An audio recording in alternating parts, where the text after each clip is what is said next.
Tout savoir sur le repos compensateur. Le repos compensateur est une notion liée aux heures supplémentaires. Le Code du travail prévoit un dispositif de repos pour le salarié venant compenser les heures supplémentaires produites au-delà de son contingent annuel d'heures. À défaut d'accord ou de convention, ce contingent est fixé à 220 heures par salarié et par an, mais ce dernier peut être amené à accomplir des heures supplémentaires au-delà de ce contingent. Dans la limite de ce contingent, une contrepartie en repos est possible uniquement si elle est prévue par convention, accord collectif d'entreprise ou d'établissement. Cette convention ou accord fixe la durée, les caractéristiques et les conditions de la prise de cette contrepartie sous forme de repos. Attention! Pour rappel, le salarié qui effectue les heures supplémentaires ne doit pas dépasser la durée maximale hebdomadaire du travail, soit 48 heures par semaine.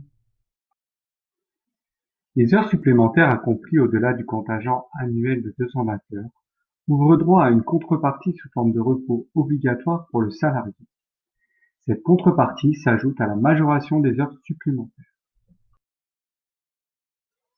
La contrepartie est fixée à 50% des heures supplémentaires accomplies au-delà du contingent ou 100% de ces mêmes heures si l'entreprise emploie plus de 20 salariés. Une contrepartie plus importante peut être fixée par convention, accord collectif d'entreprise ou d'établissement.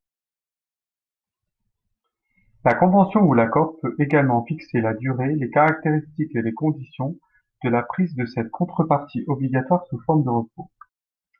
À défaut d'accord ou de convention prévoyant des conditions différentes, le salarié peut prendre une journée entière ou une demi-journée de repos à sa convenance dès lors que la contrepartie obligatoire en repos a atteint 7 heures. Chaque journée ou demi-journée est prise dans un délai de 2 mois.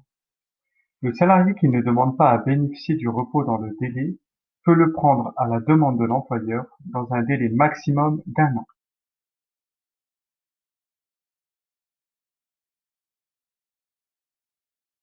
Exemple, dans une entreprise de 10 salariés, s'il fait 276 heures supplémentaires, il aura droit à 28 heures de repos compensateur, soit 4 jours de 7 heures.